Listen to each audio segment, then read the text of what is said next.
Sebuah video yang memperlihatkan kerja keras oleh seorang bapak-bapak. Tampak bapak-bapak itu bekerja sebagai tukang angkut galon. Dengan motornya, bapak-bapak itu menggunakan sebuah beronjong uang membawa beberapa galon. Tampak motor yang digunakan adalah motor bebek Honda Karisma lawas. Setiap harinya bapak-bapak itu antar galon isi dan jemput galon kosong pada masyarakat yang pesan. Ternyata bapak-bapak itu bekerja sambil menggendong si buah hati. Seperti tak ada beban, bapak-bapak itu tetap bekerja seperti biasa.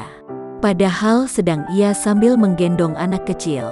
Perjuangan seorang ayah, sambil menggendong anaknya, sambil membawa botol galon.